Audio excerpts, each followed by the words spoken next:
Olá, tudo bem? Vamos começar mais um Conversando sobre o Evangelho com Lígia Simões e Pedro Simões. Hoje vamos falar do capítulo 18 do Evangelho segundo o Espiritismo, muitos os chamados e poucos escolhidos. Tudo bem, Lígia Simões?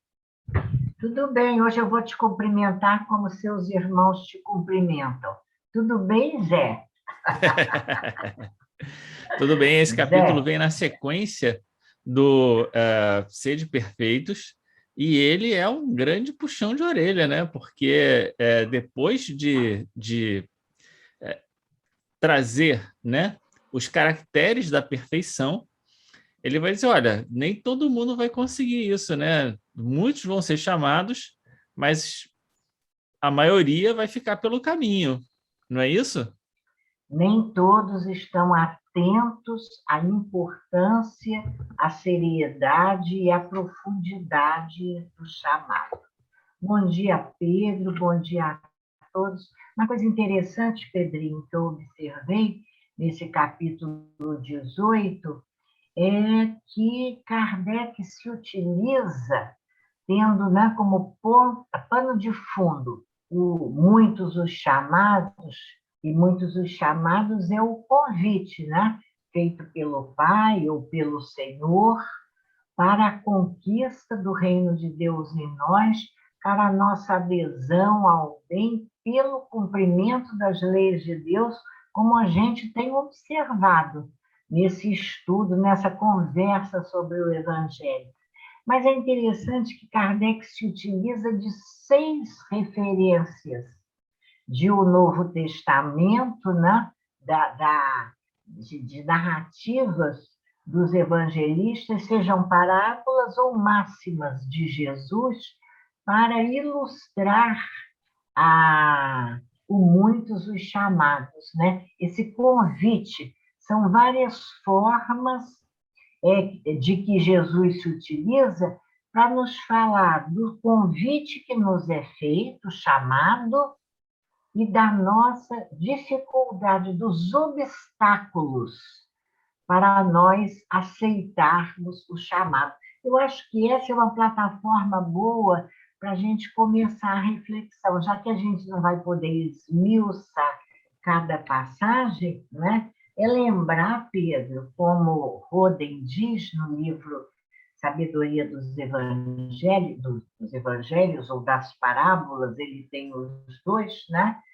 Que existe nas máximas e nas parábolas de Jesus sempre um símbolo material e um significado, que é o simbolizado espiritual. Então, é muito importante que a gente vá aprendendo, se acostumando a buscar, a perceber os símbolos, por exemplo, o Senhor, o Pai, a ideia do reino de Deus. O que é esse reino de Deus?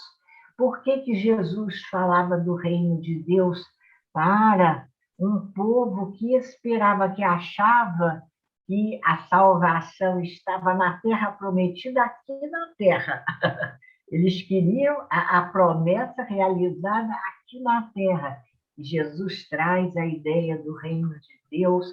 Então, Jesus é o Senhor, é o Pai, há uma hierarquia, não é? Aquele que pode orientar, aquele que pode nos instruir, e nós, nessa condição que temos de aprendizes, para a edificação desse reino de Deus em nós. Edificação é construção, não é verdade? É nós atendermos a esse propósito existencial nosso, de que falamos no capítulo da perfeição, atender como? Pela obediência à lei de Deus e pela conquista das virtudes.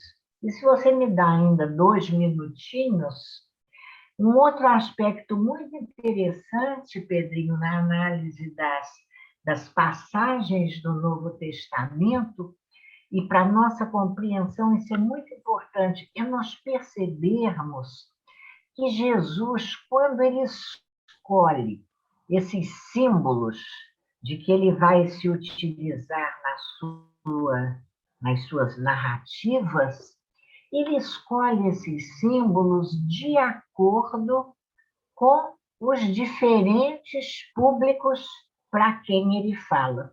Quando a gente passa o Novo Testamento, né, para quem Jesus fala? Em alguns momentos ele está falando para os pagãos, politeístas, distantes da ideia religiosa dos judeus. Em outros momentos, Jesus está falando para os judeus, que já eram monoteístas, mas como Kardec vai chamar a atenção no nosso capítulo, ainda muito apegados às práticas exteriores, aos rituais exteriores da religião judaica. Em outros momentos, ele fala para os cristãos recém-convertidos, e aí ele já se utiliza de uma outra linguagem, de uma outra simbologia. Num quarto momento, ele está falando para a pequena comunidade dos discípulos, que já tinham um pouco mais de entendimento da mensagem de Jesus. Então, os símbolos é muito legal. Não sei se você gosta de fazer essa observação. Sim, mas eu acho que a gente tem que Eles trazer são essa todos... observação para a parábola, pelo menos a primeira parábola aqui da nossa conversa, né? Não, vamos... Sim, mas isso é porque como nós não vamos poder fazer isso, não há tempo para fazer nas 6, se a gente fizer, né, no festim de bodas, que já o título é absolutamente emblemático, você não acha? E é curioso que essa advertência do poucos chamados, muitos escolhidos, não é uma advertência que Kardec quer trazer para a gente, como quem diz, olha, vocês que estão estudando aí, presta atenção, porque vocês têm que cumprir aquilo que está sendo aqui trazido. Não é Kardec que diz isso, né? Kardec recupera essa advertência que o próprio Senhor Jesus faz para todos Mas nós. quando ele chega lá no item 12, né? Do muito se pedirá aquele que muito recebeu, você percebeu que ele fala diretamente aos espíritas, né? Olha lá, pessoal. Olha Sim, tudo mas que aí, vocês já sabem. mas aí Kardec aproveitando a palavra do Senhor. Sim, mas aí ele já aproveita exatamente isso, aproveita aquilo que já foi falado antes, né? Eu estou dizendo, ele não é Kardec que introduz esse tema. Esse tema já estava falado, né, desde os tempos passados, né, desde que Jesus veio, já nos advertindo da porta estreita, de que muitos eram chamados, poucos escolhidos, nem todos que dizem Senhor, Senhor entrarão no reino dos céus, né? Então, a advertência é uma advertência que é isso que eu queria chamar a atenção. Né? Kardec está Kardec não podia passar sem trazer essa pontuação aqui e coloca exatamente como a gente tinha falado, depois do Sede Perfeitos, para fazer a advertência, né? o contraponto e a advertência ser mais incisiva, né? Depois do Sede Perfeitos, né? Mas eu acho que a gente podia falar pelo menos um pouco sobre o festim das bodas. Não vamos falar um pouco, não. Vamos falar sobre. Vamos ao festim. Qual o significado para você eu acho que tem dois momentos a história do festim das bodas que são momentos complementares. Um é o momento que Jesus vai chamando, né? Jesus não, o Senhor, né? Vai chamando para o festim vários públicos com reações diferentes, né? Principalmente aquela marcação, não, eu não vou porque eu tenho outra coisa para fazer, eu tenho comércio para fazer, ou não se interessou pelo festim, né? Esse é o primeiro momento. E o segundo momento é quando, já na festa, se reconhece alguém que está sem a túnica nupcial, não é isso? Túnica. A túnica nupcial. Então, acho que são dois momentos que se complementam, claro, mas que são distintos aí. É, quando a narrativa Jesus conta, ele fala de um Senhor que convida para as bodas de seu filho. Isso tem um significado muito profundo, porque o Senhor, que tem um filho com quem nós devemos comungar, compartilhar, é Deus.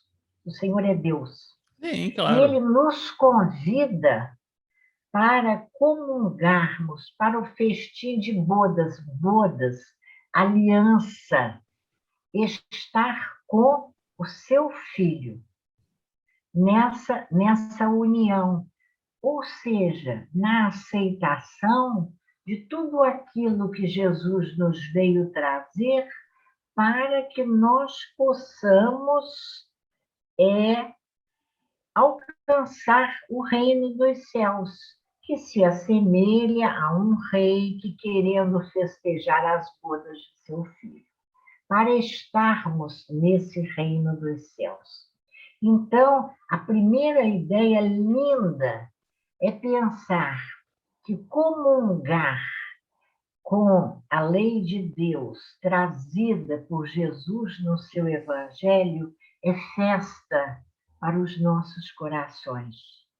É fonte de alegria imperecível, não é? É fonte de vida eterna, é água viva, a beleza para nós entendermos que essa aliança, quanto mais próximos deste Cristo que nos foi enviado para nos trazer a lei de Deus, mais felizes nós estaremos. Eu acho isso muito bonito e muito sério, né? Depois, como você diz, quando a gente percebe os convidados, a gente vai perceber, como chamamos também atenção no nosso estudo anterior, Pedrinho, os diferentes estágios da evolução do espírito. Kardec vai nos explicar isso, né? Quer dizer, os primeiros convidados, e ele diz aqui, são os hebreus, que mataram os profetas, não é? Não entenderam o convite que lhes era feito. Depois, ele diz, bem, já que esses, os primeiros, que mataram os profetas, Jerusalém, que mata os profetas, Jesus lamenta, né? E esses primeiros que receberam a mensagem e não souberam compreendê-la. Então, chama agora, é um segundo momento, os bons e os maus. Todos são convidados para a ceia. E aí também há uma mensagem, um simbolizado muito importante, porque o convite, muitos são chamados porque todos recebemos o convite, das mais diferentes maneiras, pelos mais diversos caminhos, todos os seres humanos têm possibilidade de acesso a esse convite. Nós somos convidados. E aí é bonita a imagem do pão da vida, porque somos convidados a nos sentar à mesa, a saborear o pão da vida, o pão do Evangelho, o pão de Deus, que depois é ritualizado na Igreja Católica. E aí, como disse você, passamos por aqueles distraídos, com as coisas materiais, ocupados com os seus negócios, que também não aceitaram o convite. Mas é interessante perceber, todos são convidados, bons e maus. Olha só, Pedro, esse raciocínio. Mas para sentar à mesa, é preciso estar vestindo a túnica nupcial. O que significa essa túnica nupcial? É preciso que tenha havido adesão, desejo de compartilhar essa lei.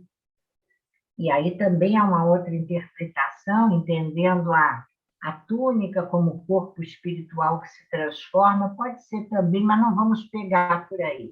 Então, o que é interessante, veja, Eu acho que do momento, só para terminar esse raciocínio que eu acho super bom, do momento em que o convite é feito a bons e maus, ao momento do sentar-se à mesa participando do banquete, é preciso que haja um processo de acordar de consciência, de transformação, inicial que seja.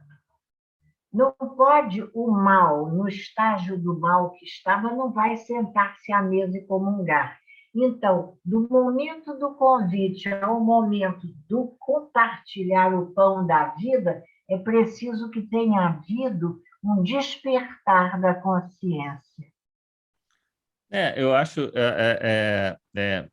o que me chama a atenção nessa passagem não é só essa questão do despertar da consciência, que eu acho que é muito importante, sem dúvida nenhuma, que me remete muito à ideia de que muitos estão na igreja, entre aspas, né, que seja qual o templo, né, religioso, mas de fato não estão ali comungando de fato, exatamente, né? Mas veja, não é nem apenas a questão do dizer, né? Porque depois na frente ele vai dizer aqueles que praticam a iniquidade, né? Então continuam se locupletando no mal.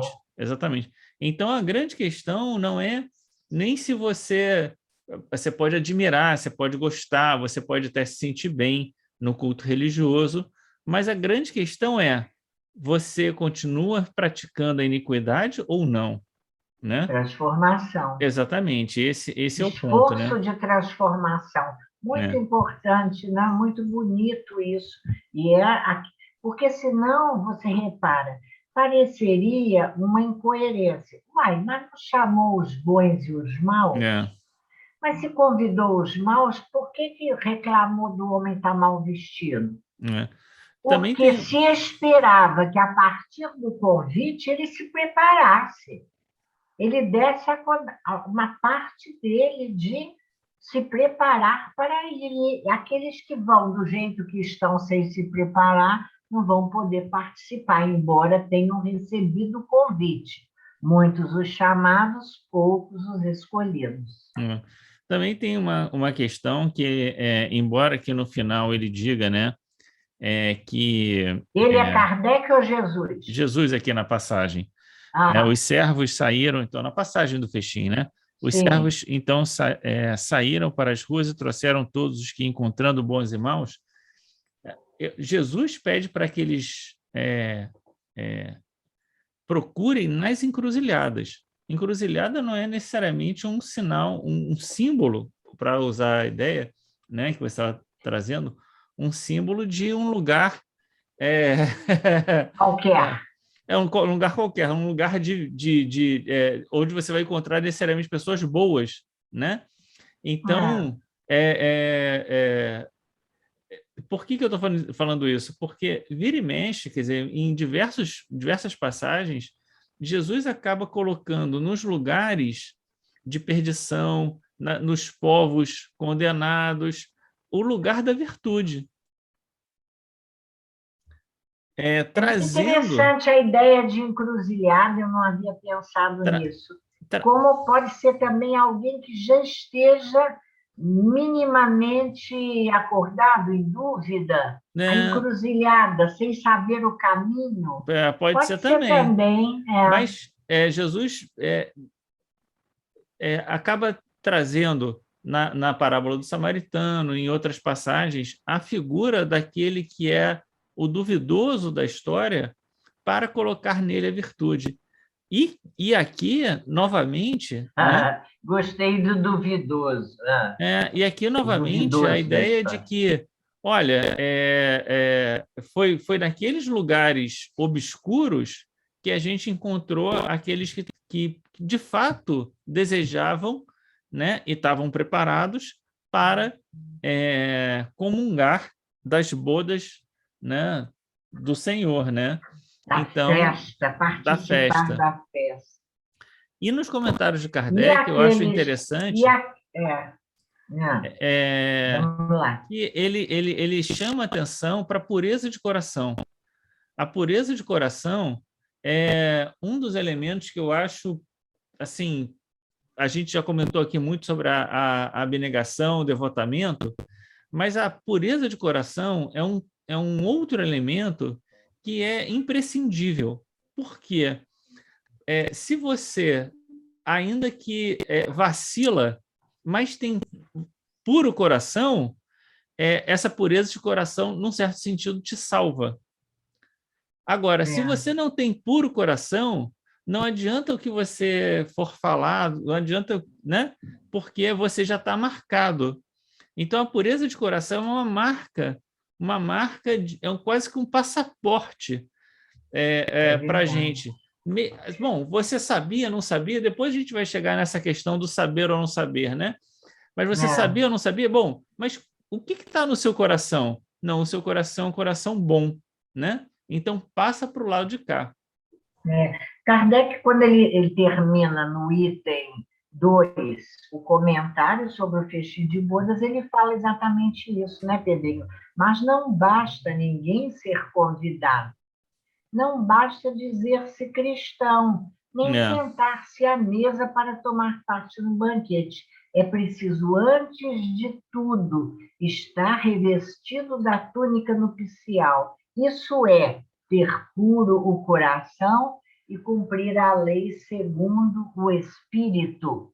Palavras de Kardec é. comentando. Mas antes, E o há um comentário. trechinho importante também, oi, de Não, advertência. Ah, termina. chamar Tá, atenção vamos lá. aqui, porque Kardec não vai dizer cumprir a lei, né? Ele fala cumprir a lei segundo o Espírito. Segundo o Espírito. Porque o que a Isso. letra mata, o espírito vivifica, né? Então, Vivifica, é a isso ideia de mesmo. que a gente não tem que ficar pegando os acentos, as questões menores, né? A gente tem que E a pegar o letra, sentido da né? lei, A né? gente tem que buscar exatamente, buscar esse símbolo que está presente nos ensinamentos. Você quer ver um símbolo que está aqui nesse textinho de Kardec no item 2? É quando ele fala, lembra para nós que que a responsabilidade daqueles convidados distraídos não era de todo o povo judeu, mas dos fariseus e saduceus que sacrificavam a nação por efeito do seu orgulho e fanatismo. Olha, quem eram os fariseus e saduceus? Eram os senhores, doutores da lei, representantes da lei. É uma grande advertência para nós. Não basta estar no Yeah. templo, na casa espírita, na igreja, é preciso ter puro coração e cumprir a lei segundo o Espírito. Porque muitas vezes nós estamos em posições de suposto destaque, porque falamos das coisas de Deus sem cumprirmos as coisas de Deus, ainda envolvidos em orgulho e veja que sério, em fanatismo. Seríssimo. Fanatismo é uma advertência bastante atual. A É. ideia do orgulho que leva ao fanatismo, às discriminações, ao preconceito, à formação de classes e castas. Sério, sério, sério, né? E agora vamos passar para a porta estreita, então? A porta é estreita, vamos lá, uma passagem bastante conhecida, né? Mas que fala para a gente de quê? De um esforço pessoal intransferível. A Sobre si gente mesmo, passa né? sozinho pela porta estreita, ninguém pode nos puxar, É. não é E é, verdade? e é um esforço sobre si mesmo, né? Controle, vontade, disciplina, É, disciplina e disciplina, né? porque larga é a porta da perdição. Né? E o que tem na porta Largo da o perdição? caminho da perdição. O que tem na porta da perdição? As numerosas paixões. Ah, está aqui escrito isso? Tá. Largue No a porta da texto. perdição, porque são numerosas as paixões e porque maior número envedará pelo caminho do mal. Ah, mas não é Então, no texto de Jesus, não. não. É Não, logo de na primeira, no no item comentário de 5. Kardec, no item 5, Isso. largue a porta da É a primeira, perdição, porque são, exatamente, vou primeira gritar isso frase. aqui, olha o lápis na mão, agora o lápis é branco. São numerosas as paixões mais importantes, Mas as se a gente paixões juntar, mais...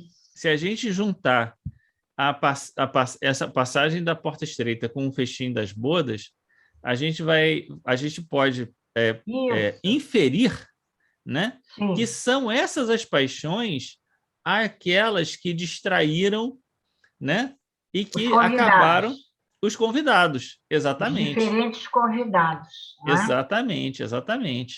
Aqueles que não quiseram fazer grandes esforços sobre si mesmo, esses esforços, o homem que queira transpor a porta estreita é obrigado a fazer esforços para vencer suas más tendências, aí Kardec dá logo o Uhum. seu pitaquinho. É, Coisa a que poucos se resignam.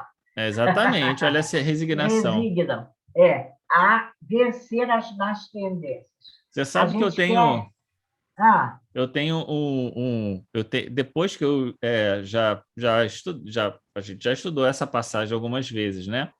Então, aham. depois que eu amadureci essa ideia da minha mente, eu comecei a tomar algumas decisões na minha vida, observando como as pessoas tomavam decisão e Diga lá, como é que é isso? pensando que o comportamento da maioria das pessoas provavelmente ainda é da porta larga.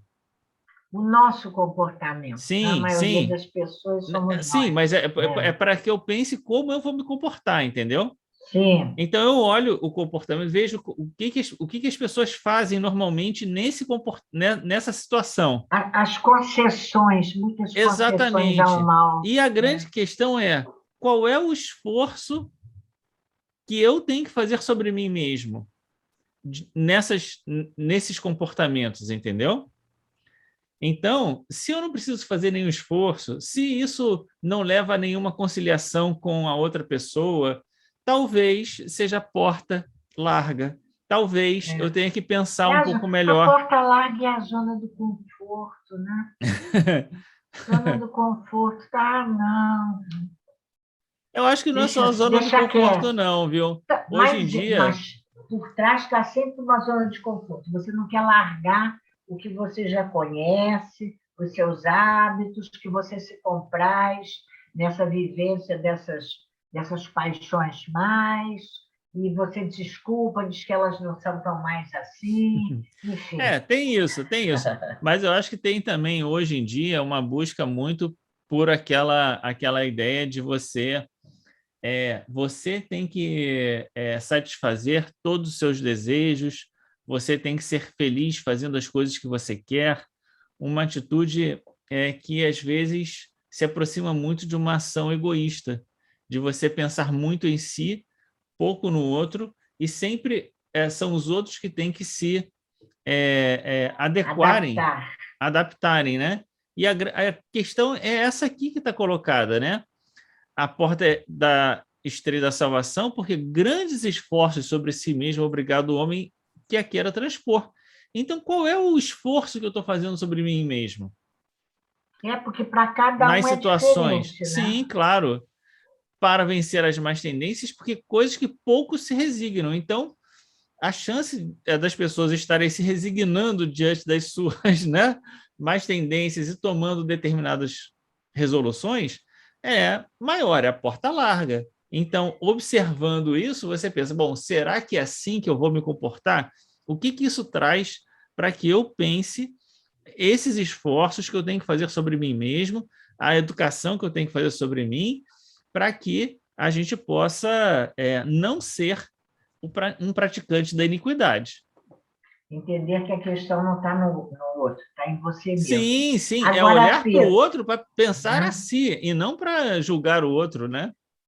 Ou querer que o outro se adeque Não, a, não, não, não, não.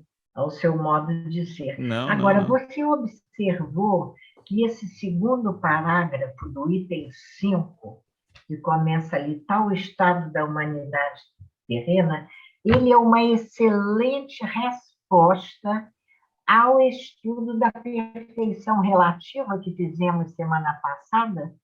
Aham. Eu não tinha reparado nisso, mas vou, Eu, vou, você vou olhar com marca e atenção. depois você relê, porque ele, inclusive, diz, olha, né? Quer dizer, se Deus tivesse esperado de nós uma perfeição absoluta, uma perfeição que não fora relativa, ele teria nos condenado à perdição, porque nós não vamos dar conta. A nossa cota de perfeição, como nós vimos no Livro dos Espíritos, ainda está ligada a diminuir o interesse pessoal e ao desapego dos bens terrenos, É, ou a fazer que algum bem vença sobre o mal no nosso percentual de ações para o bem e para o mal, para que o mal não seja predominante sobre o bem em nós, é, no todo da nossa existência, não é?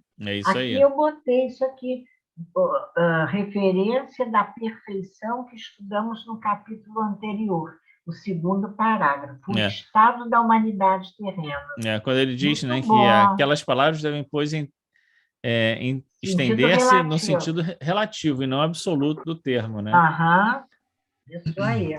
Muito bem, vamos passar então, nem todos serão, como é que é? Nem todos Os os que que dizem dizem Senhor, Senhor Senhor, Senhor. Aí entrarão é no tão reino. lindo. Eu acho muito linda a passagem que não é nem citada aqui, mas do publicano lá no fundo da igreja, né? Quando lá o fariseu na frente, Senhor, Senhor, eu faço isso e aquilo batendo no peito, e lá no fundo da igreja, o publicano dizendo, Senhor, eu não mereço elevar os meus olhos para ti, de olhos baixos, É né? porque eu acho que Quer essa dizer, passagem vai ser comentada mais na frente, quando fala da oração, né?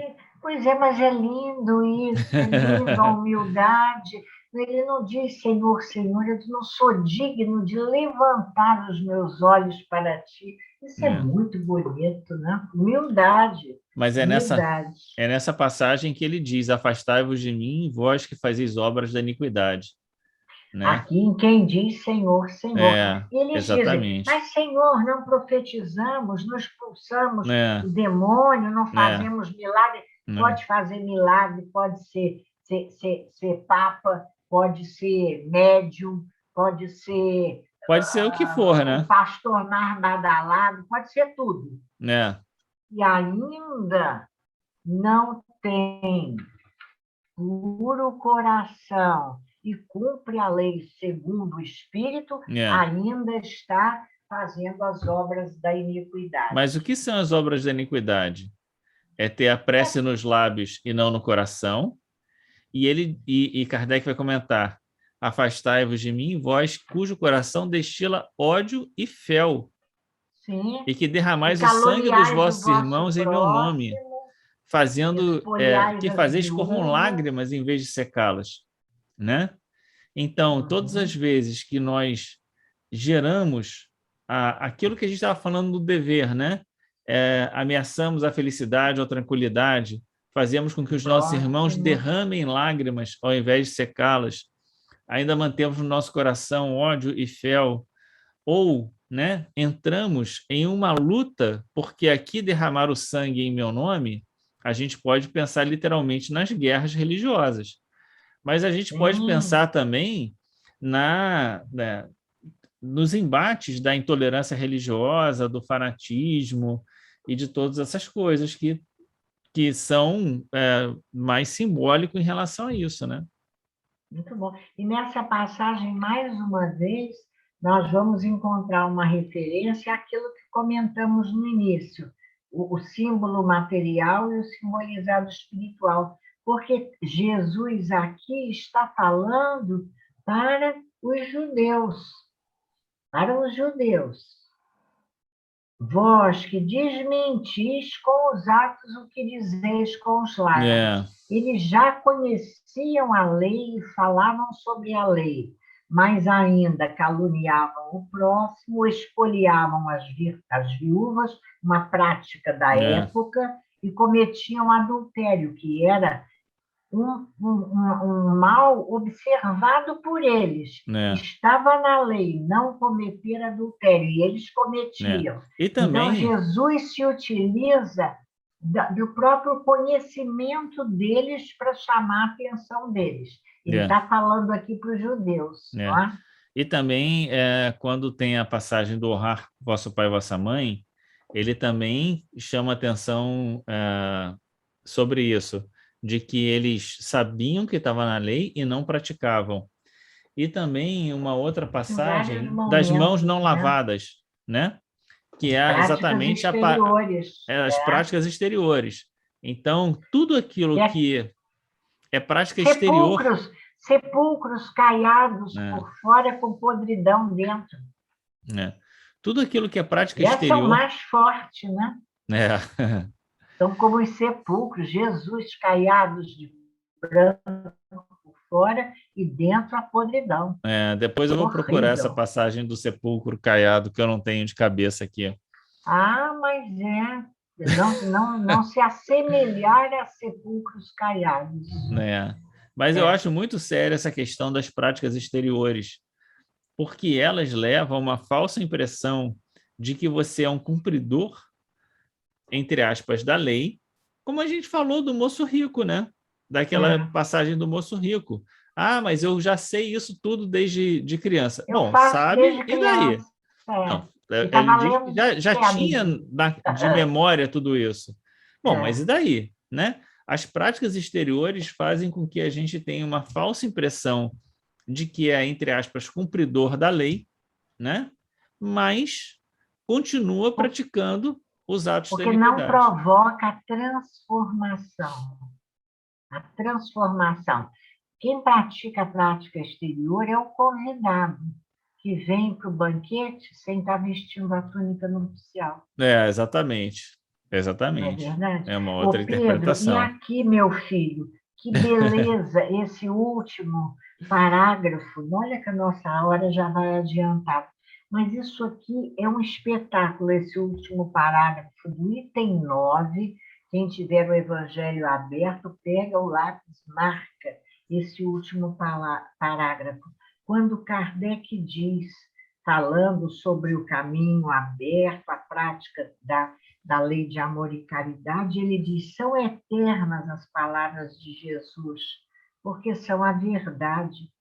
Constituem não só a salvaguarda da vida celeste, mas também o penhor da paz, da tranquilidade e da estabilidade nas coisas da vida terrestre. A continuação é super importante também, quando ele fala que se todas as instituições humanas, políticas, sociais, religiosas se apoiassem nessas palavras, não é? Elas seriam estáveis como a casa construída na rocha. Tanto as instituições como nós seremos uma casa construída na rocha. Teremos, por que nós não temos firmeza? Por que, Pedro? Olha que reflexão que eu fiz essa manhã. Depois eu te digo em cima até de uma situação concreta.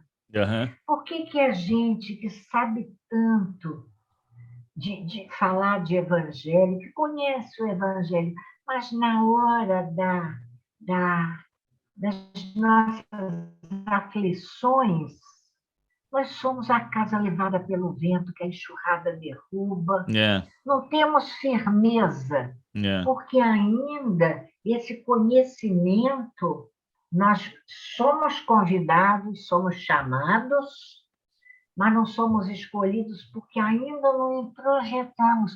esse conhecimento que nós temos, essas práticas exteriores que nós executamos, vamos dizer assim, não são, na verdade, ainda para nós, essa salvaguarda, não são o penhor da paz, da tranquilidade, Da penhor da estabilidade. paz e da tranquilidade, da estabilidade. Passar pela chuva, pelo vento que poderia derrubar a casa, mantendo-se firme, como uma casa construída na rocha, não é? Que beleza! É por aí que a gente deve entender isso. Não, eu acho que sim, né? Essa passagem da casa sobre a rocha é uma passagem que está nesse capítulo, né? É o que a gente está meditando, né? Sim, está nesse capítulo. Refletindo. Eu gosto sempre de comentar essa passagem porque o vento e a tempestade vão vir de qualquer maneira, não é? A questão é qual alicerce que existe nas nossas ações para que a gente consiga passar bem por elas. E eu me lembro também daquela passagem em que é comentado, em que você... Agora estou esquecendo exatamente como diz, mas lutando, dando socos ao vento. Tem uma expressão assim, que Açoitar o vento. açoitar, né? Açoitar. Então, É. é um pouco essa ideia também, né? De que a gente, às vezes, passa a vida lutando por coisas que não são as mais importantes. E tudo aquilo que não é importante, tudo aquilo que não faz parte do espírito da lei, não é? Vai passar, é transitório. São coisas que podem se manter por um tempo, mas não se sustentam. E por isso a gente vê, né, a história, os impérios surgindo, tendo o seu ponto máximo e depois declinando, né? E todas as coisas passando. Então, como ele diz aqui, né? Só as palavras de Jesus, o Evangelho, enfim, né? Constituem para a gente a salvaguarda, mas também o penhor da paz, da tranquilidade. Por outro lado, a gente pode pensar: aconteça o que acontecer conosco, a chuva, a tempestade e os ventos, não é? Aconteça o que acontecer conosco, socialmente, fisicamente, né? Se nós estivermos alicerçados no Evangelho, nós estaremos Verdadeiramente alicerçados. exatamente bem, né? Porque Suportaremos. suportaremos. E é muito interessante que eu estava lendo agora um caso no Céu e Inferno, de um espírito que desencarnou com 20 anos. E ele no relato dele dizia que não foi ele que disse, foi o guia espiritual, que durante o sono ele se retemperava para as lutas, né? Durante o sono. Então eu fiquei pensando o quanto isso é importante, o quanto, bom, aqui ele era um espírito meio missionário que ele veio para dar um exemplo, né, de dedicação à mãe, né?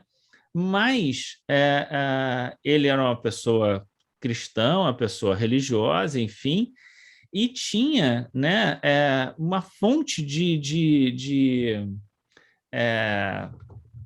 como vou dizer, né, para retemperar, Recursos. de recurso, para retemperar e continuar firme na luta, né? Então, nesse comentário eu até falei assim, poxa, então quanto é importante para a gente passar o dia bem, fazer a nossa oração antes de dormir, encontrar recursos para retemperar a nossa, não só o nosso corpo, mas a nossa, e principalmente a nossa disposição, né, de alma, para que a gente possa continuar e vencer a luta, né?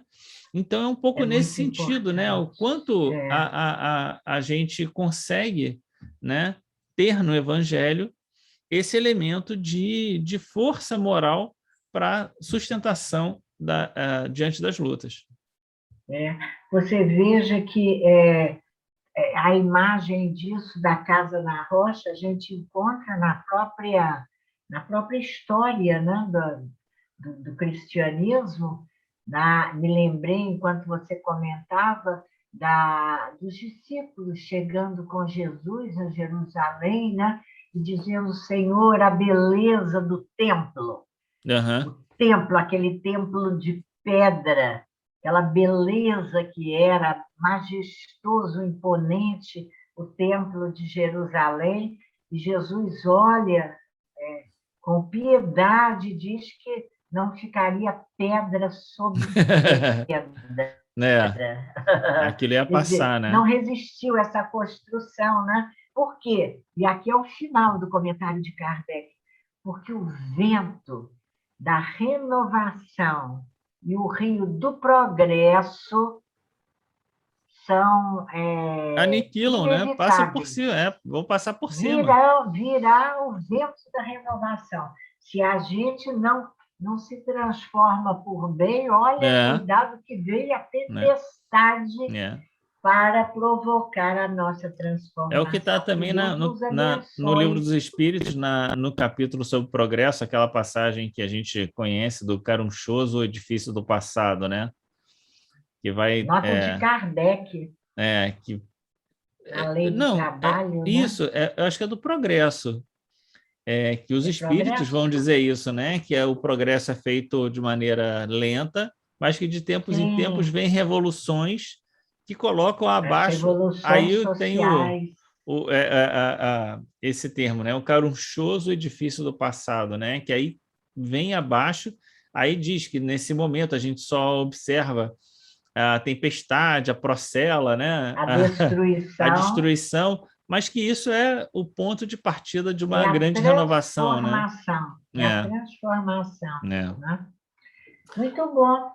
Muito bem, Muito vamos. se pedirá aquele que muito recebeu para a gente terminar, É, porque o tempo está vencendo. e a gente pode juntar isso com dar-se-á aquele que tem, né? E aí a gente pode falar da gente espírita, não é verdade? Como Kardec fala aqui.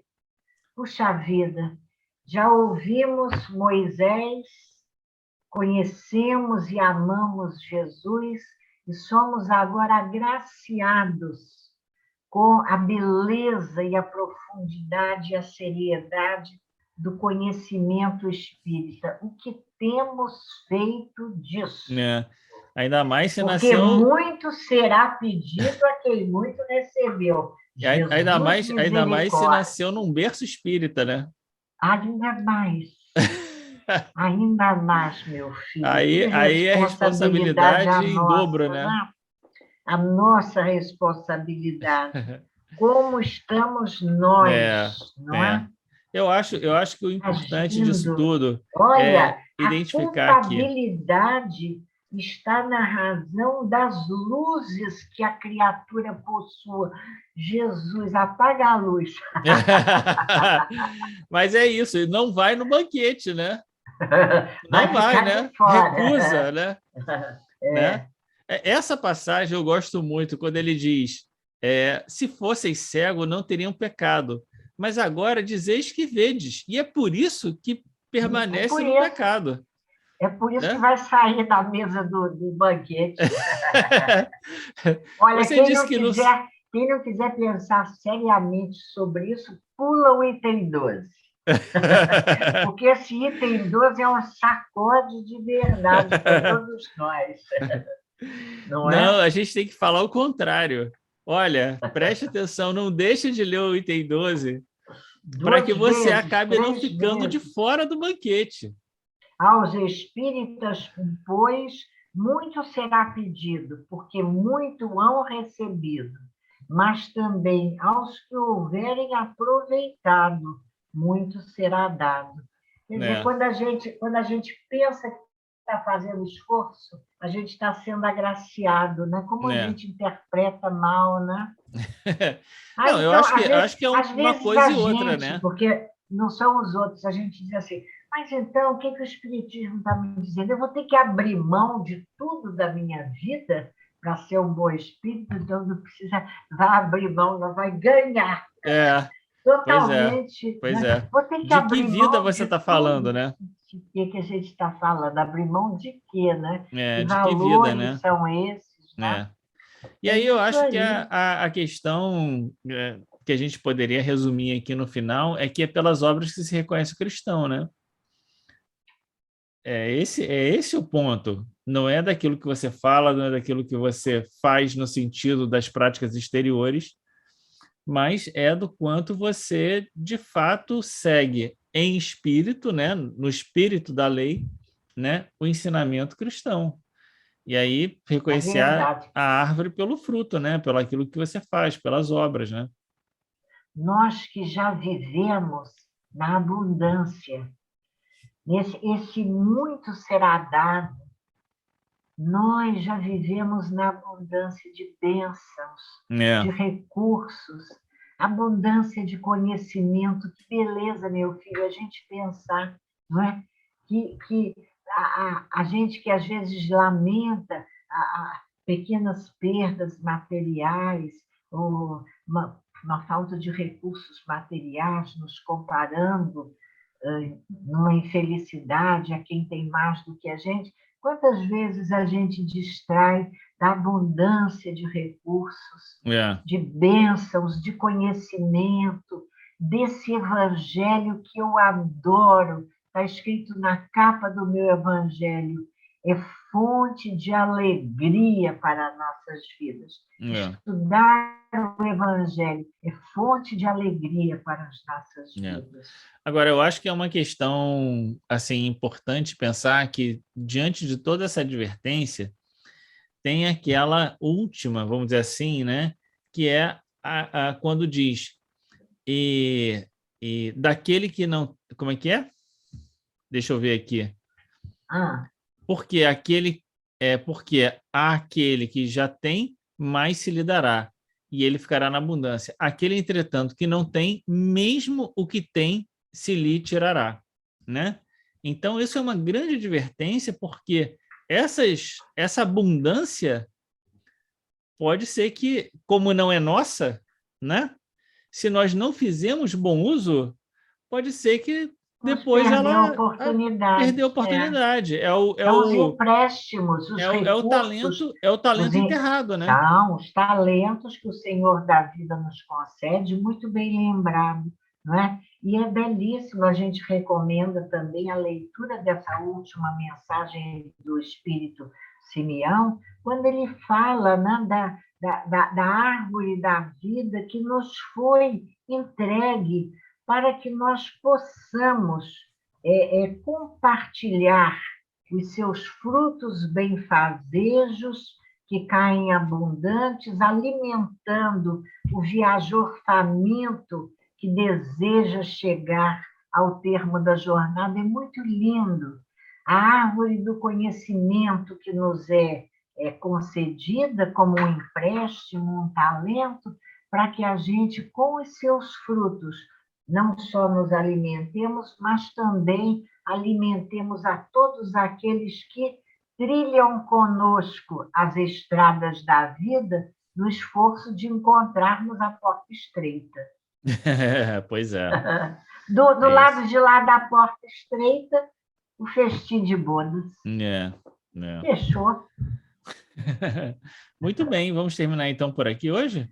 Vamos, uma beleza, cada vez mais entusiasmados. Agora vamos para o capítulo 19 na semana que vem. 19 é o A capítulo... fé transporta montanhas. Vamos falar da fé, então. Então, Olha, eu acho interessante uma sugestão. Quando você editar, coloca aí no rodapé o trechinho do Açoitar o Vento. Eu vou também ver direitinho a referência evangélica, tá, pode deixar. Vou procurar aceitar o vento.